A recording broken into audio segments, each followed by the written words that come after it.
नमस्कार दोस्तों, कैसे हैं आप? आपका अपने परिवार में स्वागत है। उम्मीद करते हैं आप लोग अच्छे से होंगे। दोस्तों, आज की क्लास में नंबर सिस्टम पर आधारित बहुत ही महत्वपूर्ण क्वेश्चन की क्लास है। इस क्लास में आपको ये सीखने के लिए मिलेगा कि रिकरिंग डेसिमल के क्वेश्चन को एग्जाम में कैसे सॉल्व करते हैं और किस तरह के टाइप क्वेश्चन आते हैं, यानी किस किस टाइप के क्वेश्चन आते हैं, ये आपको सीखने को मिलेगा। तो आइए आज की क्लास शुरू करते हैं। देखिए दोस्तों, आज की क्लास का पहला क्वेश्चन ये है आपका 0.12 की 12 को P/Q के रूप में व्यक्त कीजिए, जहां P और Q पूर्णांक है और Q जो है वो 0 के बराबर नहीं है। ठीक है ना दोस्तों। अब किस तरह एग्जाम इस तरह क्वेश्चन को सॉल्व करते हैं, देखिए दोस्तों, जब भी इस तरह का आपको क्वेश्चन दिया जाए तो देखिए जो 12 है ना, इसके ऊपर बार कितने, यानी पहले तो हमने 12 लिख लिया, ठीक है ना, लिख लिया। अब देखिए इसके ऊपर बार लगा, यानी दोनों के ऊपर लगा है, ठीक है, यानी दो संख्या दी है, दोनों के ऊपर बार लगा है। तो हम क्या करेंगे, इसके नीचे हम इस तरह करेंगे, जो 12 हो गया और 12 के नीचे कितना, यानी 9 और 1 9, यानी 2 बार लिखेंगे, यानी 12 तो ये हो गया और 12 के नीचे जितने संख्याओं के ऊपर बार है उतने हम नीचे क्या करेंगे, 9 लिखेंगे।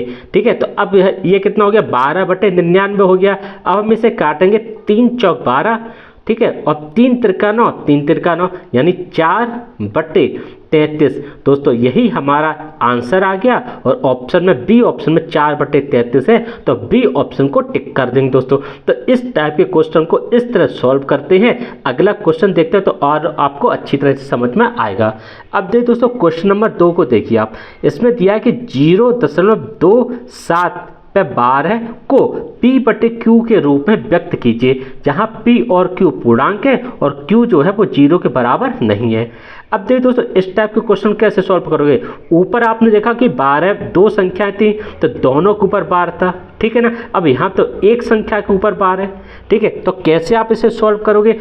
इस तरह के क्वेश्चन को सॉल्व कैसे करेंगे दोस्तों, देखिए अब देखिए इन्होंने एक संख्या के ऊपर बार है और एक संख्या के ऊपर बार नहीं है, तो क्या करेंगे, तो संख्या तो पूरी लिखेंगे, यानी 27 लिख दिया, ठीक है, 27 लिख लिया।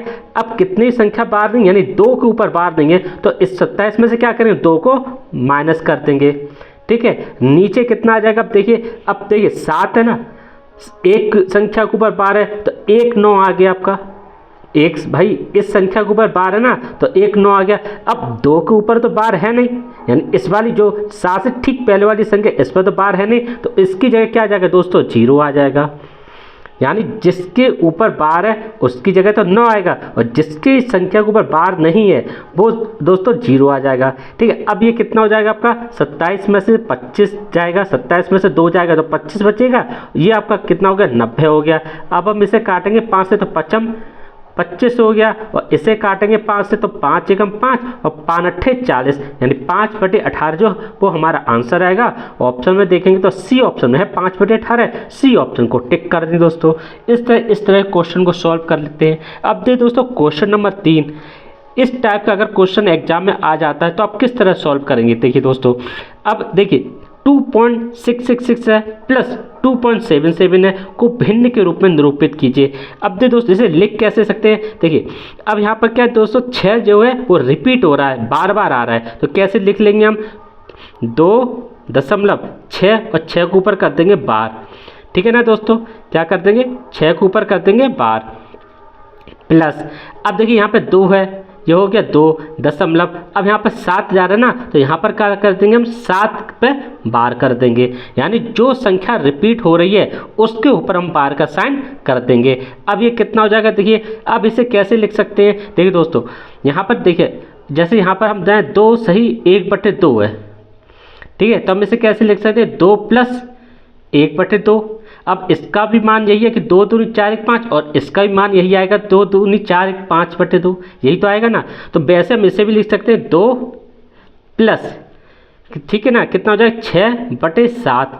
इसे भी कैसे लिखते, 2 + 7, ठीक है, 6/9 हो जाएगा दोस्तों, यहाँ पर 9 आएगा क्योंकि 9 के ऊपर बार है ना, ठीक है ना, कितना आ जाएगा, 1 के ऊपर बार है 9 आएगा।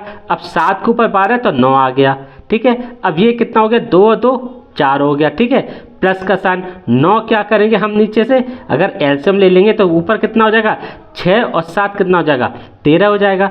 अब ऑप्शन में देखेंगे तो ऑप्शन में तो इस टाइप से दिया है, तो अब देखिए क्या कैसे, 9 चौक 36, 36 प्लस 13 बटे कितना आया, 9 आ गया। अब ऊपर जो 6 और 3 9 हो गया, और 3 और 1 6 और 3 कितना हो गया दोस्तों, 3 और 1 4 हो गया, 6 और 3 9 हो गया, 49/9 दोस्तों, यही हमारा आंसर आ गया। ऑप्शन में देखेंगे तो डी ऑप्शन में 49/9, डी ऑप्शन को टिक कर देंगे दोस्तों। तो इस तरह इस क्वेश्चन को सॉल्व कर लेते हैं। अब देखिए दोस्तों अगला क्वेश्चन आपसे क्या कह रहा है, क्वेश्चन नंबर 4 दोस्तों आपसे क्या कह रहा है, क्वेश्चन नंबर 4 दोस्तों आपसे कह रहा है कि इस तरह 3.14 के ऊपर 12 का मान ज्ञात कीजिए। अब देखिए इस तरह के क्वेश्चन को कैसे सॉल्व करते हैं वो देखिए दोस्तों। अब देखिए इसे हम लोग कैसे लिख सकते हैं, इसे हम लोग दोस्तों इस तरह लिख सकते हैं, कैसे, 3 प्लस, अब यहाँ पर कितना है 14, यानी 14 हो गया, और माइनस, अब देखिए 4 के ऊपर तो 12 है लेकिन 1 के ऊपर तो 12 है नहीं, तो इसे क्या कर देंगे, 1 माइनस कर देंगे, ठीक है। अब नीचे आ जाएगा, अब नीचे देखिए 4 के ऊपर तो 12 यानी एक ही संख्या ऊपर है, तो 1 9 आ गया। अब दूसरी संख्या के ऊपर तो 12 है नहीं, तो इसे क्या करेंगे, हम कर देंगे 0, ठीक है। अब ये कितना हो जाएगा, 3 प्लस 13/90।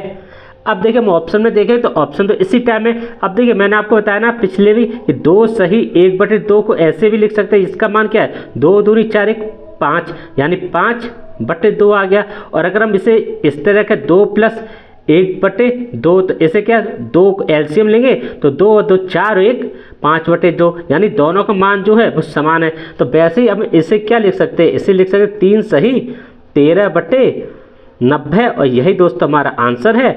बी ऑप्शन में ये आंसर है, तो बी ऑप्शन को टिक कर देंगे दोस्तों। तो इस तरह इस क्वेश्चन को सॉल्व कर लेते हैं। अब देखिए दोस्तों क्वेश्चन नंबर 5 आपसे क्या कह रहा है, क्वेश्चन नंबर 5 आपसे कह रहा है कि इनमें से किस भिन्न का परिणाम आवर्ती दशमलव नहीं होगा। अब इस टाइप के क्वेश्चन को आप कैसे सॉल्व करेंगे, अब आवर्ती का मतलब क्या, वो देखिए तो इनका 10/30 दिया है, ठीक है। अब 10/30 यानी 10 3 30, यानी 1/3 हो गया।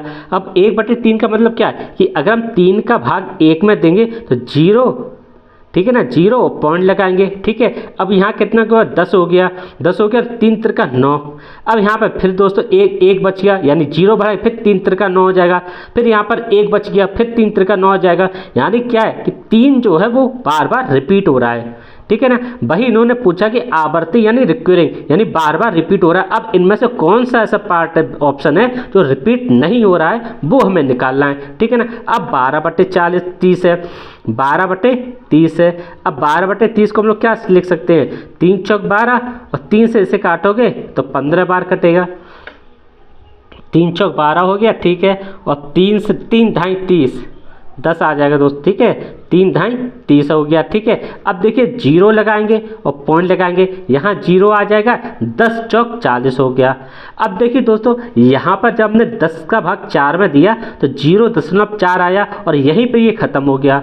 अब ये बार बार रिपीट नहीं हो रहा है, 4 जो है वो बार बार तो रिपीट नहीं हो रहा, ना ही कोई संख्या रिपीट हो रही है, अब ये यहीं पर ही ख़त्म हो गया, ठीक है ना। अब देखिए अब इन्होंने कहा कि 14/30, अब हम अगर हम 14/30 को ले लें, ठीक है, तो इसे काटे 2 सत्ते 14, और ये कट गया 15 बार। अगर हम अब 15 का भाग 7 में देंगे तो कैसे है, 0 पॉइंट, अब ये 70 हो गया ना, 15 चौकू 60 हो गया, 10 बचा, 0 बजाएंगे 100 हो जाएगा, 15 छिक्का 90 हो गया। अब फिर 10 बचा, 0 बढ़ाएंगे, 15 छिक्का 90, 15 छिक्का 90। तो अब क्या ये 4 तो आ गया, लेकिन 6 जो है वो बार बार रिपीट हो रहा है। अब 8/30 को अगर हम देखें तो 8/30 को हम लोग किससे लिख सकते हैं, 2 चौकू 8, ठीक है, और 2 से ये 15 बार कट गया। अब अगर हम 15 का भाग 4 में देंगे, ठीक है, तो कितना आएगा, 0 पॉइंट, यहाँ कितना बच गया, 4 बच गया, 15 दूनी 30, 10 बच गया, 0 बढ़ाएंगे 100 हो गया, 15 छिक्का 90, फिर 0 बढ़ाएंगे, 15 छिक्का 90। अब आप इन चारों ऑप्शन में देखो यहाँ पर भी 3 रिपीट हो रहा है, तो इसका मतलब क्या, ये आवर्ती दशमलव है। अब यहाँ पर देखिए 6 रिपीट हो रहा है, इसका मतलब ये भी आवर्ती दशमलव है, ये भी हो गया, ये भी हो गया, और यहाँ पर आप देखिए 2 के बाद 6 रिपीट होने लगा, तो यानी ये भी आवर्ती दशमलव है। सिर्फ एक ही है 12/30, जिसमें तब जब आपने 10 में से 4 को भाग दिया ना तो 0.4 आया, यहाँ पर 4 जो वो खत्म हो गया। अब आगे जो रिपीट नहीं हो रहा है, तो हमारा आंसर क्या है? हमारा आंसर 12/30 और बी ऑप्शन को टिक कर देंगे दोस्तों। और 12/30 ऐसी संख्या जो बार बार रिपीट नहीं होगी, यानी आवर्ती दशमलव नहीं है दोस्तों। तो इस टाइप के क्वेश्चन को इस तरह सॉल्व कर लेते हैं दोस्तों, ठीक है ना। यानी आवर्ती दशमलव क्या हुआ? जो रिपीट हो रही है दोस्तों ने। अब देखिए अगला क्वेश्चन नंबर 6। अब इन्होंने क्या किया, यदि 0.41/12 का साधारण भेद 41/999 नॉट n टाइम्स 12 के द्वारा दी जाती है, तो n का मान ज्ञात कीजिए। यानी जो 9 है वो कितनी बार आएगा, तो 9 का n का मान निकालना है। तो कैसे करेंगे? अब देखिए यहाँ पे 41 है, दोनों संख्या दोनों के ऊपर बार है, ठीक है। तो 41 तो ये हो गया। अब दोनों के ऊपर दोस्तों बार है, तो कितने 9 हो जाएंगे? 1 9 और 2 9। भाई 2 के ऊपर बार है तो नीचे 2 9 हो जाएंगे। तो अब यहाँ पर n कितने, 9 कितने, 2 बार है, तो n का मान कितना हो जाएगा? 2 हो जाएगा दोस्तों। और यही हमारा आंसर है। ऑप्शन में देखेंगे तो डी ऑप्शन में 2 है, डी ऑप्शन को टिक कर देंगे दोस्तों। यानी समझ में आया होगा, यानी कितने 9 है? 2 9 आए हैं। n का मान पूछा कि 9 कितनी बार आएंगे? 2 बार आएंगे, तो n का मान 2 हो गया दोस्तों। अब अगला क्वेश्चन देखते हैं दोस्तों। अगला क्वेश्चन किस टाइप से सॉल्व करते हैं, देखिए दोस्तों। अब अगला क्वेश्चन देखिए, क्वेश्चन नंबर 7। अब इस टाइप के क्वेश्चन को आप एग्जाम में कैसे सॉल्व करेंगे वो देखिए दोस्तों। अब इसमें क्या है, दोनों संख्याओं के ऊपर बार है, ठीक है ना। तो इसे कैसे लिख लेंगे? 56/99 प्लस, अब 43 के ऊपर दोनों संख्या ऊपर यहाँ पे भी बार है, तो ये कितना हो जाएगा? 43/99। और यहाँ पर भी देखो 89 हुए, दोनों संख्याओं के ऊपर बार है, तो ये भी कितना हो जाएगा? 89/99 हो गया। अब हम क्या करेंगे इसमें से दोस्तों, 99 को हम क्या करेंगे? एलसीएम ले लेंगे। तो ऊपर कितना बच गया? 56 प्लस 43 और प्लस 89। अब ये कितना हो जाएगा? 9 6 15 3 18, ठीक है ना। अब 1 बचा 5 और 4 2 10 और 8 18/99। पर हमारा आंसर ऐसे तो है नहीं, तो अब इसे हम क्या लिख सकते हैं? इसे लिख सकते हैं हम 1 प्लस 89/99। अगर आप इनका गुणा करेंगे 89 और इससे 89, इसमें जो 9 9 18 है, 8 9 17 1 18, ठीक है ना। अब इसे कैसे हम लोग लिख सकते हैं दोस्तों? अब इसे हम लोग कैसे लिख सकते हैं? इसे लिख सकते हैं 1 पॉइंट। अब देखिए दो संख्या 8 और 9 है, यानी 8 और 9 पे कर दिया बार। अगर हम 9 पे बार हटाएंगे तो 89/99 हो जाएगा, वही हमारा आंसर जाएगा ना। तो आंसर हमारा इस रूप में है, तो 1.89 जो है वो बार हमारा आंसर है। ऑप्शन में देखेंगे तो सी ऑप्शन में ये है, सी ऑप्शन को टिक कर दें दोस्तों। तो इस टाइप के क्वेश्चन को इस तरह सॉल्व कर लेते हैं। अब देखिए दोस्तों, क्वेश्चन नंबर 8 आपसे क्या कह रहा है? क्वेश्चन नंबर 8 आपसे कह रहा है कि 9.4677 पे बार है, इस समीकरण का मान ज्ञात कीजिए। कैसे सॉल्व करेंगे इस तरह के क्वेश्चन को, देखिए आप। अब देखिए इन्होंने दिया क्या? 9 यानी 9, ठीक है, प्लस 4 6 7। अब देखिए 1 के ऊपर बार है, भाई 1 के ऊपर बार है, 7 के ऊपर बार, ठीक है। 2 के ऊपर बार है नहीं, 4 और 6 के ऊपर तो बार है नहीं, तो ये कितना करते हैं? -4 और 6 बटे, अब ये कि ये 1 के ऊपर ही तो बार है ना, तो 1 तो 9 हो गया, और दो संख्याओं के ऊपर बार है नहीं, तो कितने जीरो आ जाएंगे? आपके 2 जीरो आ जाएंगे, ठीक है ना। प्लस, अब -2, अब प्लस कर दीजिए आप। अब यहाँ पर कितना? इतने, यानी 4 6 7। अब यहाँ पर भी कितना हो जाएगा? -46 बटे, नीचे कितना आ जाएगा? यानी नीचे भी कितना क्या? 900 आ जाएगा। यहाँ पर कितना है? 4 प्लस 4 6 7 माइनस 4 6 बटे कितना आ जाएगा? 900। अब देखिए यहाँ पर ये कितना आ जाएगा? 9 और 4 13, 13 में से आप 2 निकाल दिए, कितने बचे? 13 में से, यानी 11 प्लस 4 6 7 माइनस 4 6 बटे 900 आ गया, ठीक है ना। अब देखिए इसे कैसे करें? 11 प्लस 7 से 6 काटेंगे 1, 6 में से 4 काटेंगे तो 2, और ये कितना हो गया? 4 बटे 900 हो गया, ठीक है। अब ये कितना हो जाएगा आपका? 11 9 99, यानी 9900 प्लस 421 बटे 900 हो गया। अब ये कितना हो जाएगा? 1 2, 9 4 13 और 9 और 1 10/900 यानी 10,321/900 तो हमारा आंसर आएगा। ऑप्शन में देखेंगे तो बी ऑप्शन में है 10,321/900 तो बी ऑप्शन को टिक कर दें दोस्तों। तो इस तरह दोस्तों हम लोग रिक्यूरिंग डेसिमल के क्वेश्चन को आसानी से हल कर लेते हैं। उम्मीद करते हैं दोस्तों आपको बहुत ही अच्छी तरह से समझ में आए होंगे दोस्तों। और भी जो टाइप बच गए वो अगले वीडियो में दोस्तों आपके लिए लेकर आएंगे। तो आप इस तरह के वीडियो को देखते रहिए। आप इस चैनल को लाइक भी कीजिए, आप इस वीडियो को लाइक भी कीजिए और चैनल को सब्सक्राइब कीजिए, जिससे आपको इस तरह के वीडियो लगातार मिलते रहें और आप कुछ ना कुछ सीखते रहें दोस्तों। अगले वीडियो में एक नए पार्ट के साथ मिलेंगे। नमस्कार दोस्तों।